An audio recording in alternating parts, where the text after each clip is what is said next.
যানজটের ভোগান্তি থেকে রাজধানীবাসীকে স্বস্তি দিতে এবার আনুষ্ঠানিকভাবে ঢাকার ট্রাফিক ব্যবস্থায় যুক্ত হয়েছেন শিক্ষার্থীরা। সকাল ৮টা থেকে ৪ ঘণ্টা করে ২ শিফটে কাজ করছেন এসব শিক্ষার্থীরা। সম্মানী হিসেবে প্রতিদিন পাচ্ছেন ৫০০ টাকা। ফ্যাসিস্ট শেখ হাসিনার স্বৈরশাসনের অবসানের পরে নিজেদের উদ্যোগে সড়কে যানবাহনের চাপ সামাল দিয়ে ব্যাপক সাড়া ফেলে প্রশংসায় ভেসেছে শিক্ষার্থীরা। আফরিন জাহানের প্রতিবেদন। গত ৫ আগস্ট রাজনৈতিক পট পরিবর্তনের পর যখন পুলিশ সদস্যরা কাজে যোগ দেয়নি, তখন ঢাকার যানজট নিরসনে বিভিন্ন স্কুল কলেজের শিক্ষার্থীরা কাজ করেন। রাজধানীর ট্রাফিক নিয়ন্ত্রণে আনুষ্ঠানিকভাবে যুক্ত করতে সেসব শিক্ষার্থীদের মধ্য থেকে ৬০০ থেকে ৭০০ শিক্ষার্থীর নাম চূড়ান্ত করেছে স্বরাষ্ট্র মন্ত্রণালয়। শিক্ষার্থীরা এরই মধ্যে রাজধানীর বিভিন্ন গুরুত্বপূর্ণ পয়েন্টে দায়িত্ব পালন শুরু করেছেন। সকাল ৮টা থেকে ১২টা এবং বিকেল ৪টা থেকে রাত ৮টা পর্যন্ত ২ শিফটে ৪ ঘণ্টা করে কাজ করা এসব শিক্ষার্থীরা প্রতিদিন ৫০০ টাকা করে সম্মানী পাবেন। যে যানজট সৃষ্টি হইতেছে এটা যদি সমাধান হয়, এই জন্য আমাদেরকে যুব অধিদপ্তর থেকে 2 দিনের ট্রেনিং দেওয়া হয়েছে, তারপর রাজারবাগ থেকে ট্রেনিং দেওয়া হয়েছে। পুলিশের সহায়তা হিসেবে আমরা কাজ করতেছি। এখন প্রথম দিকে আমাদের অনেক চাপ ছিল, ওনারা কথা শুনছিল না, কিন্তু আস্তে আস্তে প্যাসেঞ্জাররা পর্যন্ত আমাদের সাপোর্ট নিচ্ছে। আমরা এই ট্রাফিকটা নিয়ন্ত্রণ করতে পারি বিধায় জনগণ স্বস্তিতে তাদের অফিসে যেতে পারে।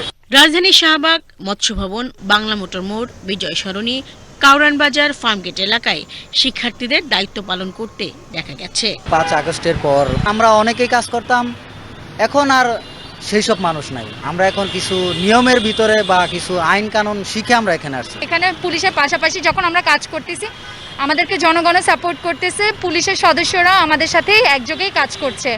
তো সেই ক্ষেত্রে আমরা খুব সহযোগিতা পাচ্ছি। ঢাকা মেট্রোপলিটন পুলিশের মিডিয়ার দায়িত্বে থাকা উপকমিশনার তালেবুর রহমান জানান, ট্রাফিক আইন বিষয়ে প্রাথমিক প্রশিক্ষণ প্রাপ্ত প্রায় ৬০০ শিক্ষার্থীকে পদায়নের পরিকল্পনা নিয়েছে ডিএমপি। ইতিমধ্যে ৩০০ ছাত্রকে নিয়োগ করা হয়েছে এবং এই সংখ্যাটা ৬০০-তে উন্নীত করার পরিকল্পনা রয়েছে। যারা প্রাথমিকভাবে নিযুক্ত হয়েছে তারা এখন ২ শিফটে কাজ করছে।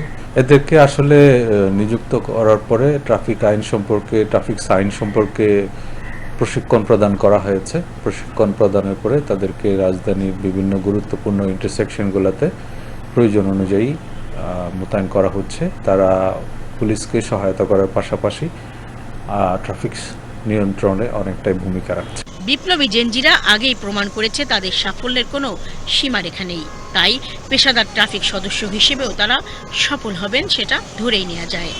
সরকার পরিবর্তনের পর রাস্তায় যখন পুলিশ ছিল না, তখন ট্রাফিকিং এর এসব গুরু দায়িত্ব কাঁধে তুলে নিয়েছিলেন শিক্ষার্থীরা। সে সময় ট্রাফিক ব্যবস্থাপনার বিষয়ে কিছু ধারণা অর্জন করেছেন তারা, আর এখন প্রশিক্ষণ অর্জন করে জেনেছেন অনেক খুঁটিনাটি বিষয়ে। সব মিলিয়ে দেশের জন্য কাজ করতে পেরে গর্ব অনুভব করছেন তারা। আফরিন জাহান, বাংলাদেশ টেলিভিশন, ঢাকা।